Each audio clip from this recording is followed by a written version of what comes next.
Nabi bertanya sahabat tadi bahwa Nabi bertanya sahabat Nabi SAW, Allah tazawwaj, bapa mau saya kawin. Nabi bertanya sahabat pemuda. Dia kata tidak ada siapa pun nak kawin dengan aku. Dan Nabi kata dia mungkin umur tu. Izhab anta fi baiti fulan. Nabi kata mungkin umur tu di sana ada wanita yang tak kawin lagi. Mungkin. Jadi mana dia situ mana Nabi sendiri pun amat ambil berat tentang untuk kawin. Jadi ibu bapa perhatikan dia. Kalau anak kita dah pakai umur 25 sebagai belum kawin lagi, kena ambil perhatian lah. Bertanya dia apa dan sebagainya. Pada anak-anak pula yang baru remaja nak kahwin atau tak saya kahwin lagi, kadang-kadang satu benda yang tak setuju juga pada anak remaja ni. Tak saya kahwin. Dia ramah remaja, jumlah tak kahwin. Kena kahwin. Dia kata ustaz tak lagi dia nak duduk. Alhamdulillah. Dia nikah sunnati itu saya kata tu biasa dah. Nikah tu sunnah tu Nabi kata. Nombor dua ni dia kata remaja sekali ni satu persepsi tertentu ni. Ustaz takkan kahwin dah remaja gini muda gini. Wala pusat pun saya tak ada habis lagi. Nak manggil macam-macam apa tu sekalian anak muda yang saya hormati sekalian.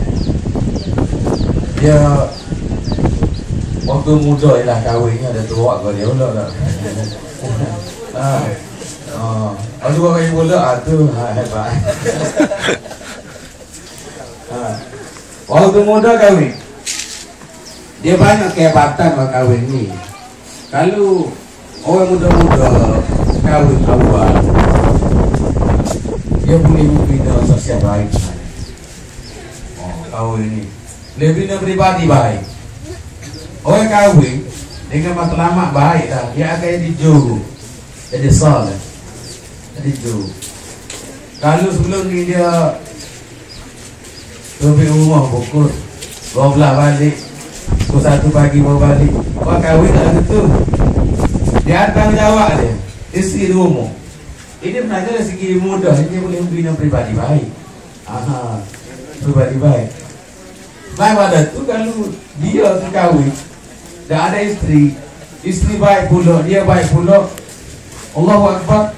Orang yang akan membina lagi kekuatan dia untuk dia duduk dalam masyarakat itu baik. Kerana Nabi pernah sebut an-nikahu nisful iman. Falyattaqillah fi nasbati. Nikah itu separuh iman.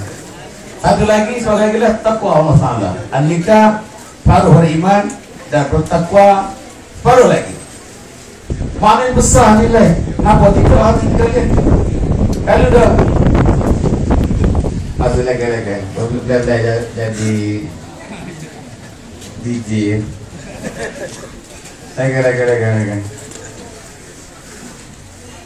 Kalau nikah nisful iman, nikah itu separuh dari iman.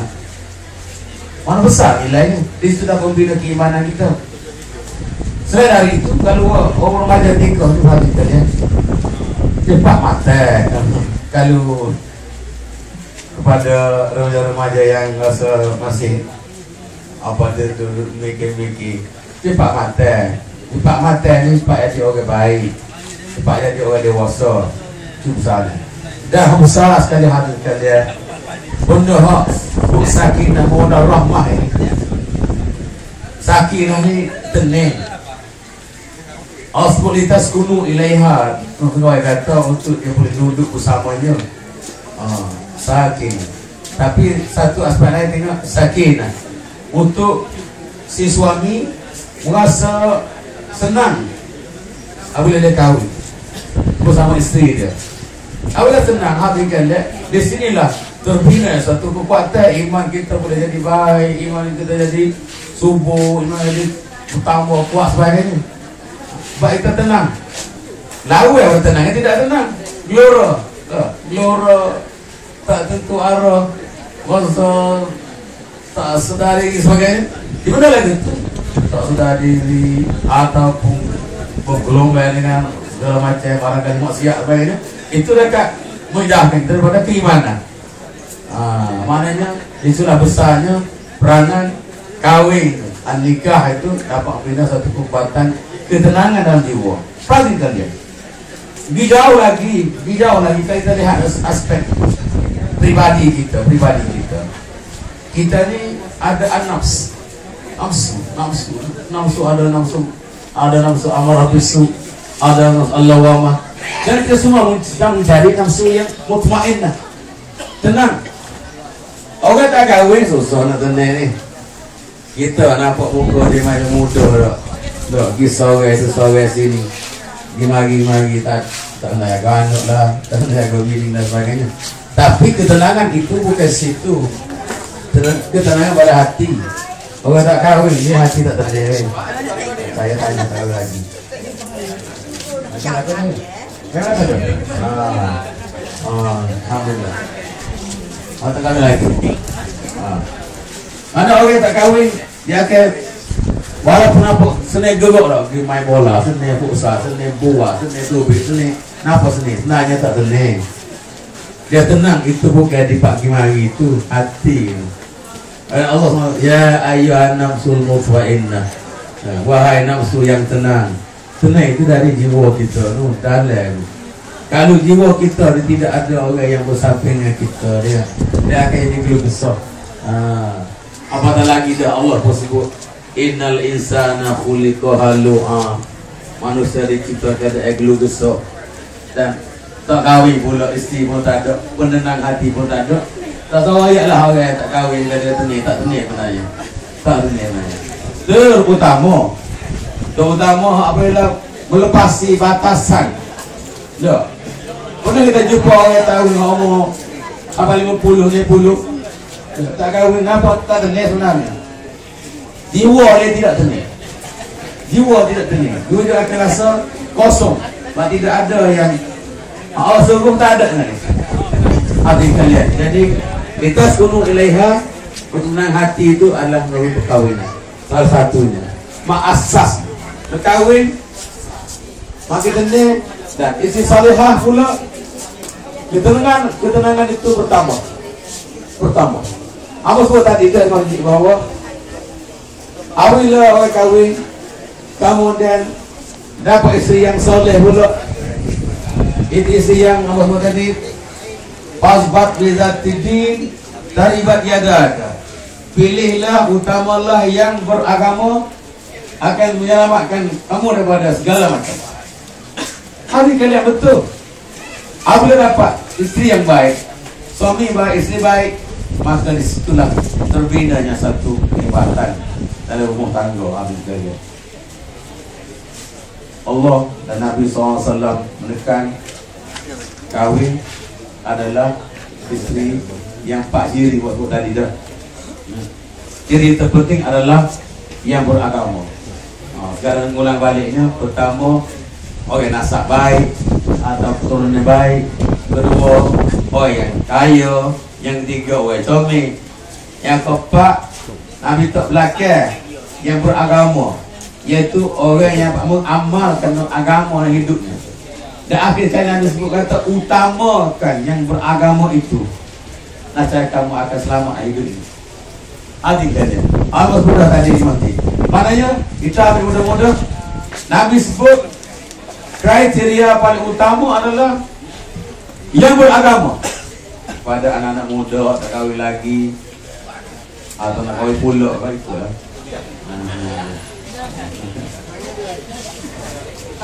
Memang saya sangat kahwin pula. Siapa kahwin, ini kau senang lagi. Kena utamakan bizatiddin, yang beragama. Bukan naik sekolah agama, tapi orang yang dapat mengamalkan agama hidup dia. Lali ramai orang ngaji agama tapi tak dapat melaksanakan agama dalam hidup dia. Itu tersih. Yang mengamalkan agama hidup dia, hidup dia itu adalah agama. Atau sesuai orang yang mutadain. Orang yang mutadain itu yang artikelnya. Pada anak-anak muda, tak kira lagi perempuan, dalam mencari pasangan, angel tak wasafat ini, diserta kriteria ini dah memilih pasangan. Orang lelaki dalam Facebook dan sebagainya, Nah, pastikan bahwa yang kena pilih utama adalah orang yang beragama, bukan orang yang jumpa tepi jalan, lagi kedai jumpa tu. Cek dulu, cek agama. Kita beragama cuba balik semula sama-sama dulu kita. Tu kita mau kita dulu kalau masuk minyak tanya anak kita. Soalnya dia tanya dia mau habis Quran berapa kali tu? Ha. Ngaji Quran berapa kali dah habis? Maya kodok. Itu adalah nilai agama. Cuma learning je. Kita tanya lagi tu. Learning saja. Dia tu tak tanya orang kita yang bola ini tanya gaji kita lain. Adik-adik, jadi pada pasangan anak-anak muda kena utama ke situ. Samakan soal agama bisa titik itu menjadi pokok asas untuk kahwin. Jangan kita pergi ambil jumpa ngajalan lagu siku ambil nombor telefon tak ini bukan bukan jadi ambil fotonya bahwa kita nak kahwin mesti no yang sifat agama inilah musafah ada agama inilah itu utama.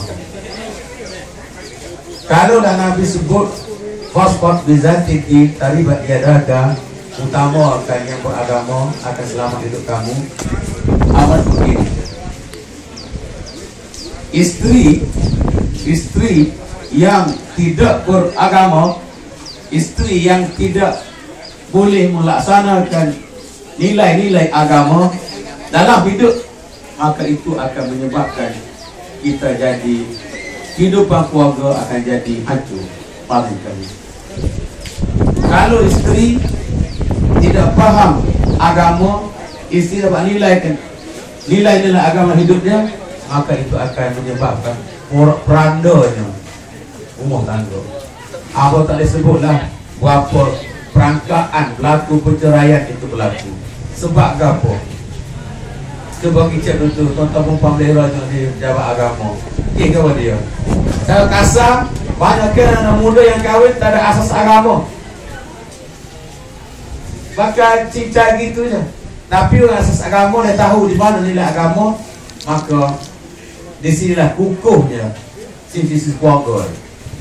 Macam Nabi sebut, kalau orang faham, Nabi sebut, ibu maksud Nabi kata kalau lah orang boleh sujud pada orang, aku akan suruh isteri sujud pada suami. Allahu Akbar. Satu nilai yang besar, satu yang besar pada seorang suami. Tak boleh orang tak sujud pada orang.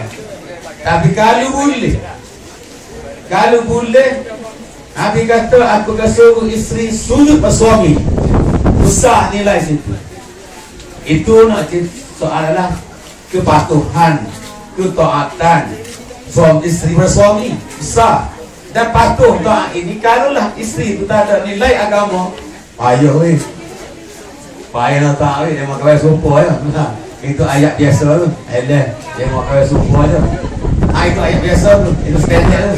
Tapi orang nilai agama dia tahu bahawa itu yang Nabi sebut, itu yang Allah sebut, maka dia akan jadi, akan tunduk patuh pada suami dia. Awalnya selagi suami dia tidak menyuruh benda yang melanggar perintah Allah Subhanahu wa ta'ala. Allah Subhanahu wa ta'ala. Paling kalian. Jadi itulah besar nilai agama tadi akan bentuk suatu institusi keluarga yang baik, yang hebat. Sekiranya isteri dan suami berasas pada nilai agama. Paling kalian. Subhanallah. Jadi kepada semualah ibu-bapa, adik-adik, orang remaja sebagainya. Kalaulah kita lihat institusi keluarga ini institusi yang besar, kita lihat dia sebagai satu unik untuk membentuk sebuah masyarakat yang besar. Kalau kita bercita-cita untuk melihat sebuah masyarakat besar yang Islamik, yang mutadayin, kena ingat bahawa mesti mula dengan individu dan unik adalah keluarga, masyarakat dan negara. Mana mungkin tak, mana boleh kalaulah keluarga itu tidak dibentuk oleh insan yang baik, maka dia keluarga itu akan hancur, masyarakat akan tidak dapat lah. Faham kalian?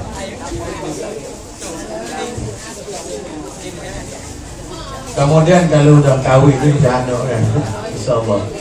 Abang sikit, biar kita lihat bahawa peranan ibu bapa ini besar untuk mendidik anak. Dalam mendidik anak adalah satu tugas besar daripada ibu bapa. Dan ingat bahawa kalau kita dah kahwin